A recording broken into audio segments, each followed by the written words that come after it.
നമസ്കാരം. ബഹിരാകാശത്ത് പുതിയൊരു യുദ്ധമുഖം തുറക്കപ്പെടുമോ എന്ന ആശങ്ക ലോകമെമ്പാടും പടരുകയാണ്.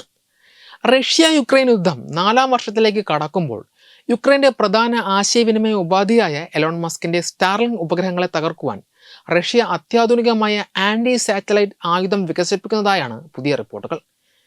നാറ്റോ സഖ്യത്തിലെ 2 പ്രമുഖ രാജ്യങ്ങളുടെ രഹസ്യാന്വേഷണ വിഭാഗത്തെ ഉദ്ധരിച്ച് അസോസിയേറ്റഡ് പ്രസ്സാണ് ഈ ഞെട്ടിക്കുന്ന വിവരങ്ങൾ പുറത്തുവിട്ടിരിക്കുന്നത്. ബഹിരാകാശ സുരക്ഷയെയും ആഗോള ഇന്റർനെറ്റ് സംവിധാനങ്ങളെയും ഒരുപോലെ ബാധിക്കുന്ന ഈ നീക്കം വലിയ നയതന്ത്ര ചർച്ചകൾക്കാണ് വഴിതെളിച്ചിരിക്കുന്നത്. ബഹിരാകാശത്ത് ലക്ഷക്കണക്കിന് ചെറിയ പെല്ലറ്റുകൾ വിതറി ഒരു ഷിഫ്നൽ ക്ലൗഡ് അഥവാ പ്രത്യേക മേഘം സൃഷ്ടിച്ച് സ്റ്റാർലിങ്ക് ഉപഗ്രഹങ്ങളെ പ്രവർത്തനരഹിതമാക്കുവാനാണ് റഷ്യ പദ്ധതിയിടുന്നത് എന്നാണ് രഹസ്യാന്വേഷണ റിപ്പോർട്ടുകൾ സൂചിപ്പിക്കുന്നത്. സോൺ എഫക്റ്റ് ആയുധം എന്ന് വിളിക്കപ്പെടുന്ന ഈ സംവിധാനം ഒരൊറ്റ ഉപഗ്രഹത്തെ മാത്രം ലക്ഷ്യം വെക്കുന്നതിന് പകരം ഒരു നിശ്ചിത ഭ്രമണപഥത്തിലെ എല്ലാ വസ്തുക്കളെയും നശിപ്പിക്കുവാൻ ശേഷിയുള്ളതാണ്. യുക്രൈൻ യുദ്ധത്തിൽ സൈനിക നീക്കങ്ങൾ ഏകോപിക്കുന്നതിനും ഡ്രോണുകൾ നിയന്ത്രിക്കുന്നതിനും വിവരങ്ങൾ കൈമാറുന്നതിനും സ്റ്റാർലിങ്ക് ഇന്റർനെറ്റ് നൽകുന്ന സേവനം നിർണായകമാണ്. ഈ മേധാവിത്വം ഇല്ലാതാക്കുക എന്ന ലക്ഷ്യത്തോടെയാണ് റഷ്യ ഇത്തരമൊരു അതിശക്തമായ ആയുധം വികസിപ്പിക്കുന്നത്. ഈ ആയുധം പ്രയോഗിച്ചാൽ ഉണ്ടാകുന്ന പ്രത്യാഘാതങ്ങൾ അതീവ ഗുരുതരമായിരിക്കും. സ്റ്റാർലിങ്ക് ഉപഗ്രഹങ്ങൾ നിലകൊള്ളുന്ന ലോ എർത്ത് ഓർബിറ്റിൽ ആയിരക്കണക്കിന് പെല്ലറ്റുകൾ നിറയുന്നത് ബഹിരാകാശത്ത് വലിയ തോതിലുള്ള മാലിന്യങ്ങൾ സൃഷ്ടിക്കും. ഇത് സ്റ്റാർലിങ്കിനെ മാത്രമല്ല, അതേ ഭ്രമണപഥത്തിലുള്ള ചൈനയുടെയും റഷ്യയുടെ സ്വന്തം ഉപഗ്രഹങ്ങളെയും ബാധിക്കാൻ സാധ്യതയുണ്ട്. ഒരു ഉപഗ്രഹം തകരുമ്പോൾ ഉണ്ടാകുന്ന അവശിഷ്ടങ്ങൾ മറ്റു ഉപഗ്രഹങ്ങളിൽ ഇടിച്ചുണ്ടാകുന്ന കെസ്ലർ സിൻഡ്രോം എന്ന അവസ്ഥയ്ക്ക് പോലും ഇത് കാരണമായേക്കാം. ഇത് ബഹിരാകാശത്തെ മറ്റു ദൗത്യങ്ങളെയും ഭാവിയിലെ പര്യവേക്ഷണങ്ങളെയും വർഷങ്ങളോളം അസാധ്യമാക്കും.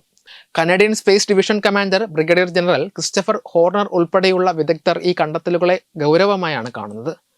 റഷ്യ മുമ്പ് ബഹിരാകാശത്ത് ആണവായുധങ്ങൾ വിന്യസിക്കുവാൻ ശ്രമിക്കുന്നതായി അമേരിക്ക ആരോപിച്ചിരുന്നു. അതിന് തൊട്ടുതാഴെ നിൽക്കുന്ന എന്നാൽ അത്ര തന്നെ വിനാശകരമായ ഒരു ആയുധമാണ് ഇതെന്നാണ് അദ്ദേഹം വിലയിരുത്തുന്നത്. എന്നാൽ ഇത്തരമൊരു നീക്കം റഷ്യയുടെയും സഖ്യകക്ഷിയായ ചൈനയുടെയും ഉപഗ്രഹങ്ങളെ കൂടി തകർക്കുമെന്നതിനാൽ റഷ്യ ഇതിന് മുതിരുമോ എന്ന കാര്യത്തിൽ പല ബഹിരാകാശ സുരക്ഷാ വിദഗ്ധർക്കും സംശയമുണ്ട്.